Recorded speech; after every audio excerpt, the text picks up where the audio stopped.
Maillot tricolore de champion de France sur les épaules, Arnaud Desmar est masqué mais bel et bien présent au départ.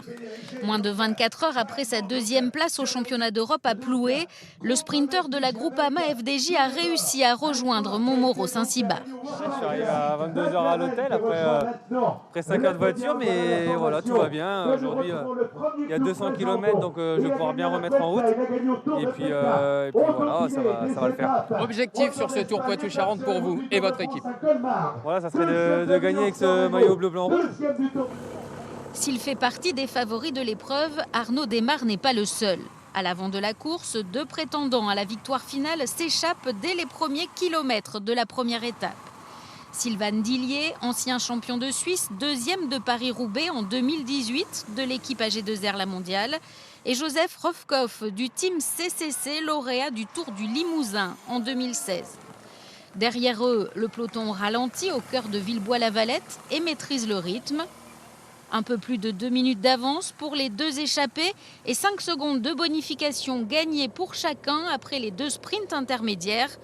De quoi prendre du temps au classement général, visiblement l'objectif des 2 coureurs qui choisissent ensuite de se relever. On prend trop d'énergie pour essayer de rester devant. Donc l'objectif c'était de gagner les secondes de bonif. Et ça on a fait. Et donc il n'y avait pas trop d'intérêt de rester que à 2 à l'avant. Regroupement général donc après 50 km de course, de quoi relancer l'intérêt des baroudeurs du peloton. Après plusieurs tentatives, 3 hommes obtiennent un bon de sortie, le Belge Harm Vanouk de l'équipe Lotto Soudal et 2 Espagnols, Hector Saez Benito de Cara Rural et Diego Lopez Fuentes d'Euskaltel Escaudi. Ensemble, ils relèguent le peloton mené par la Groupama FDJ à près de 6 minutes et ne laisse pas revenir l'Italien Fabio Mazzucco parti en contre.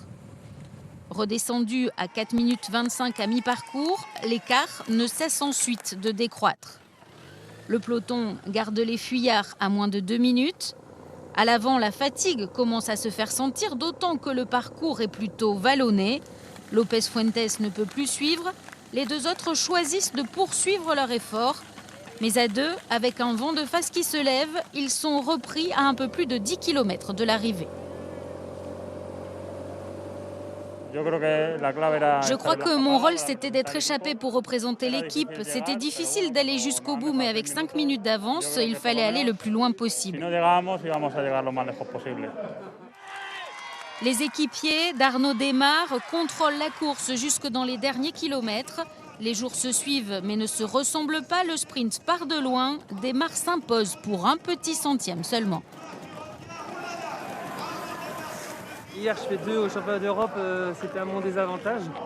Aujourd'hui, c'est moi qui l'emporte, donc voilà, c'est super pour l'équipe, ça continue, donc c'est parfait. Après le maillot tricolore, Arnaud Desmar enfile donc le maillot blanc de leader de l'épreuve. Disparu sous le maillot blanc de premier au classement général. Au classement général, Arnaud Desmar s'empare donc du maillot blanc de leader. Il devance de 4 secondes le Colombien Álvaro Odeg et de 5 secondes le Suisse Sylvain Dillier. Vous l'avez vu, les coureurs portent des masques avant et après la course. Le peloton et le Tour du Poitou-Charentes s'adaptent à la crise sanitaire liée au coronavirus. Les cyclistes sont dans une bulle pour respecter la distanciation physique. Plus difficile pour les spectateurs de les approcher. Nathan Wildy, Antoine Morel et François Gallard ont passé la journée aux côtés du fidèle public du Tour Poitou-Charentes. Regardez comment ils s'accommodent de ces dispositions. Non, on ne va pas plus loin. Je suis désolé. Pas de contact avec les coureurs. Dans la zone réservée aux équipes pour cette première étape et comme sur tout le parcours de cette édition 2020, c'est la déception. Selfies et autographes sont interdits par l'organisation du TPC. Je voulais bien voir les coureurs là, mais enfin bon, c'est interdit, c'est interdit. Puis on a un masque, on est quand même... attendez, il faut quand même pas exagérer non plus, hein. On saute pas sur les coureurs. En attendant le départ, les coureurs sont confinés dans leur bus. Même le champion de France, Arnaud Desmar, passerait presque inaperçu. Cette année, la Covid joue les troubles fêtes. Heureusement, il y a des choses immuables. À Aubeterre-sur-Drône, par exemple, L'épidémie n'empêche pas la traditionnelle distribution de cadeaux. Pour les spectateurs, ce moment est indissociable du TPC. On a eu des bonbons, des stylos. La caravane, ça fait partie du jeu. C'est comme les cyclistes, ils ont des vélos. La caravane, elle a des cadeaux. Finalement, le TPC suspend le temps malgré la crise sanitaire.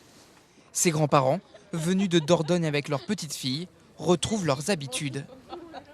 C'est improvisé, c'était comme ça et hop. Regardez ce petit repas champêtre, c'est formidable là.